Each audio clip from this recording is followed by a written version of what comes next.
ജില്ലാ library council പുസ്തകോത്സവം collectorate മൈതാനിയിൽ ആരംഭിച്ചു. നോവലിസ്റ്റ് എം മുകുന്ദൻ ഉദ്ഘാടനം ചെയ്തു. വായന ശോഷിക്കുകയല്ല, ശക്തിപ്പെടുകയാണെന്ന് എം മുകുന്ദൻ പറഞ്ഞു. കേരളത്തിന്റെ നവോത്ഥാനത്തിന്റെ ഒരു ഭാഗമാണ് ലൈബ്രറി കൗൺസിലും നമ്മുടെ വായനാ സംസ്കാരവും. ഇത്രയധികം ഗ്രന്ഥശാലകൾ ഇല്ലായിരുന്നുവെങ്കിൽ നമ്മുടെ നവോത്ഥാനം ഇത്രയധികം വേഗത്തിൽ മുന്നോട്ടു പോകുമായിരുന്നില്ല. ലൈബ്രറി കൗൺസിൽ പോലൊരു മുന്നേറ്റം ലോകത്തൊരിടത്തും കാണാൻ കഴിയില്ല. ഇത് കേരളത്തിന്റെ മാത്രം പ്രത്യേകതയാണെന്നും എം മുകുന്ദൻ പറഞ്ഞു. പുസ്തകോത്സവം ഉദ്ഘാടനം ചെയ്ത് സംസാരിക്കുകയായിരുന്നു അദ്ദേഹം. കേരളത്തിൻ്റെ നവോത്ഥാനത്തിൻ്റെ ഒരു ഭാഗമാണ് ഈ ലൈബ്രറി കൗൺസിലും നമ്മുടെ വായനാ സംസ്കാരവും.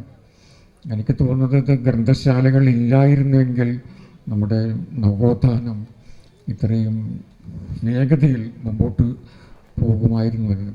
ഇപ്പോൾ വായനയും പിന്നെ ഗ്രന്ഥശാലകളും ഗ്രന്ഥശാല പ്രവർത്തകരും നമ്മുടെ സാംസ്കാരിക ജീവിതത്തിൻ്റെ ഒരു ഭാഗമാണ്. അപ്പം ഞാൻ പല സ്ഥലങ്ങളിൽ സഞ്ചരിച്ചിട്ടുണ്ട്, പല രാജ്യങ്ങളിലും.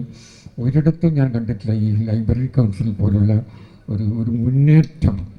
പുസ്തകം വായന, പുസ്തക വിൽപ്പന, ഗ്രന്ഥശാല പ്രവർത്തനം, അത് അത്ഭുതകരമാണ്. ഒരു ലോകത്തിലെവിടെയും കാണില്ല. ഇന്ത്യയിൽ ഒട്ടുമില്ല, ഇന്ത്യയിൽ ഒരിടത്തുമില്ല. ഇത് കേരളത്തിൻ്റെ മാത്രം ഒരു പ്രത്യേകതയാണ്. അതിൽ നമുക്ക് അഭിമാനിക്കാം. ജില്ലാ ലൈബ്രറി കൗൺസിൽ പ്രസിഡന്റ് മുകുന്ദൻ മഠത്തിൽ അധ്യക്ഷനായി.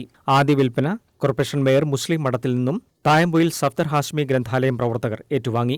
ജില്ലാ ലൈബ്രറി കൗൺസിലിന്റെ മുഖപത്രമായ അക്ഷരം ത്രൈമാസിക കെ പി മോഹനൻ എം.എൽ.എ, ഗ്രന്ഥശാല പ്രവർത്തകൻ ഇ.പി.ആർ. വേശാലയ്ക്ക് നൽകി പ്രകാശനം ചെയ്തു. PMST convenor TK. Govindan, CN Chandran, Kannur corporation councillor advocate P.K. Anvar, ജില്ലാ information officer P.P. Vineesh, Kannur press club president C. Sunilkumar, Arakkan Purushothaman തുടങ്ങിയവർ സംസാരിച്ചു. 4 ദിവസത്തെ മേളയിൽ സംസ്ഥാനത്തിനകത്തും പുറത്തുനിന്നുമുള്ള 70-ൽ പരം പ്രസാധകരുടെ 150 സ്റ്റാളുകൾ ഒരുക്കിയിട്ടുണ്ട്. 7 രാവിലെ 10 മുതൽ വിവിധ പുസ്തകങ്ങളുടെ പ്രകാശനം നടക്കും. തുടർന്ന് സർഗാത്മക സ്വാതന്ത്ര്യം എന്ന വിഷയത്തിൽ നടക്കുന്ന സെമിനാർ KN കുഞ്ഞഹമ്മദ് ഉദ്ഘാടനം ചെയ്യും. ആർട്ടിസ്റ്റ് മദനൻ ഒരുക്കുന്ന MD സ്മരണയിൽ വരയും വർത്തമാനവും നടക്കും. News desk, Kannur vision.